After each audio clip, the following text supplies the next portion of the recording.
In 2007, our next guest was voted sexiest woman in Sweden, and that's a very tough country to win. You know her from movies like The Proposal, 27 Dresses, and Watchmen.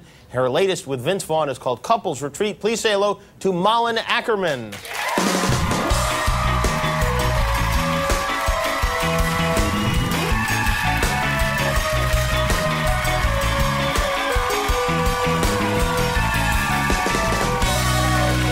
Hi, Malin. How are you? I'm great. How are you? I'm doing well, thank you. You're looking very handsome. Oh, thank you. Yeah. you were born in Sweden and then moved to Canada. Is that how it works? Yes.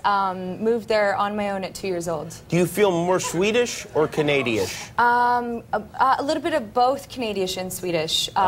Pretty much confused all around. Because sometimes when you leave a place that young, you won't. But did your parents stick with the traditional Swedish festivities and traditions? We did actually. We have a few really great traditions that you never want to give up as a Swede. What are they? One in particular, and it's we have something called crayfish season, and it's every August you get together.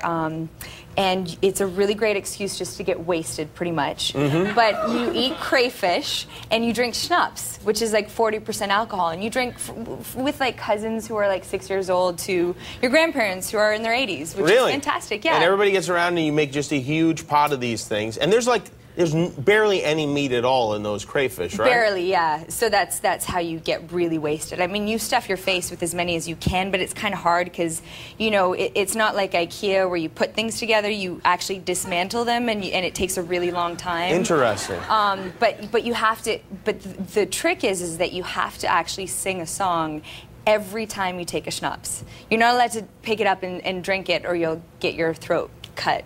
They'll actually kill you? Really? Yeah, so you actually have to pick up the glass and like sing a song. Like what kind of songs would you sing? Like Swedish songs? Traditional? Yeah, like Swedish schnapps songs. Sing us just a little bit of a Swedish song, just so we know what it's like. Are you sure you want to hear that? Yeah, definitely, yeah. Okay.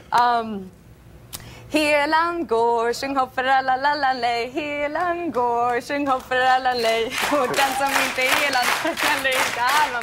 Helan går. And what does that mean? Thank you. Do you know what it means? It actually means you have to drink the whole shot or else you can't have any of it. That's what the song is about? La la la la la. Pretty much, yeah.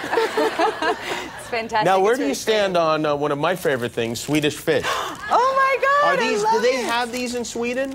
Yes, they do, but they're usually black licorice. Really? Yep. And do they call them Swedish fish, or they just say fish? They just say fish. They do? Yeah. Wow. Yeah. They really have. I was wondering about it. But they're black, huh? But they're black licorice, which I don't think a lot of people like here. Like salt, black salt. Yeah, fish. no, we don't like that sort of thing. There's certain parts that will go for that. But I used to get like a paper bag of these when I was a kid. Oh, really? And I would eat them until my skin turned red. That's probably not good for you. Probably not, but I'd heard fish was good for you, and I thought, well, yeah, this is where I'll start. Right, okay. We'll fillet these They're real fish, we'll enjoy them.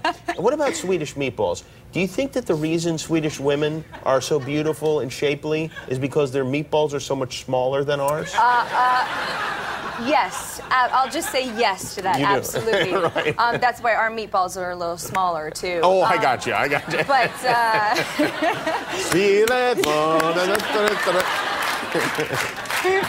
why do the Swedes hate the Norwegians?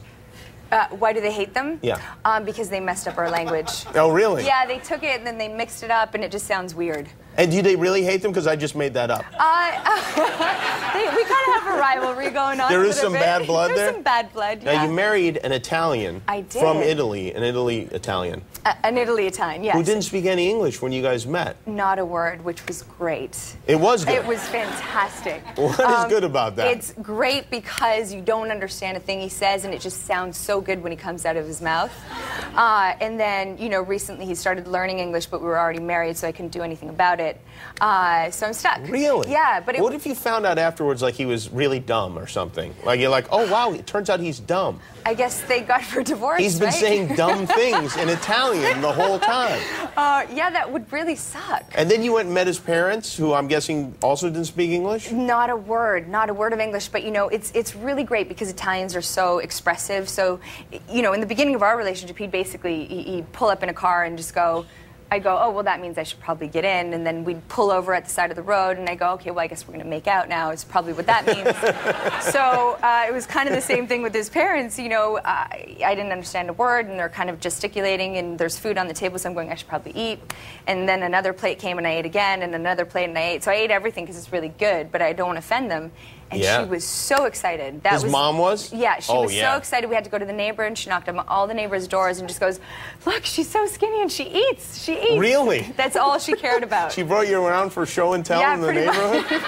Wow. It was awesome. That's very important, to eat as much as you're given, even if it means you have to go throw up afterwards. Absolutely. When it comes to an Italian household. Absolutely, or else you really offend. Yeah, absolutely. You're a little bit Italian. I'm half Italian, yes. Yes, that's what. If I was fully Italian, I'd weigh 500 pounds. Great. Now, you're in this movie, Couples Retreat, with Vince Vaughn. It sounds like you had a fun group of people to work with there. Yeah. And certainly in a beautiful place. You shot it in Bora Bora. Yeah, I like to call it Cloud 8. It's just that close to heaven. It really was probably the most beautiful place I've ever been to. Really? Yeah. Really well, was. we have a clip of the movie, but there's something a little extra interesting about this clip that I think you should explain before we show it. Okay. We are on an island, and there's the couples whisperer who decides to ask us to disrobe to kind of express that we should be comfortable in our own skin. And one of the cast members, named Faison Love, his character is supposed to be completely nude, but he decided to go method on us, and usually you put a sock on it. I always do. Yeah, you do. For warmth alone. Right now, are you wearing a sock? A couple of them. Oh, okay. It's not weird at all. It's fine. And anyway, so he decided not to, and so you guys didn't know now. I had no idea what was going to happen. No. And these are the actual reactions. All right. Well, that's good. Pretty much. You don't even have to act. Here we go. It's Couples Retreat. Malin Akerman. Take a look. Why are you wearing trousers? I explained to the guy in the dress that I didn't have any drawers on. Yes, but this exercise is about owning your body. Please, take off his pants. Well, I'm not ready to pounce today. Yes. I don't have any drawers. Okay. Hold there. I'm sorry.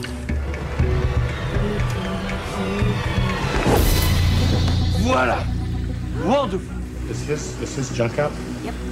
Is his junk literally out of his pants? Yep. Now it's a party. There you go. That's Couples Retreat. Malin Akerman. It's in theaters now. Thank you, Malin. We'll be right back with Backstreet Boys.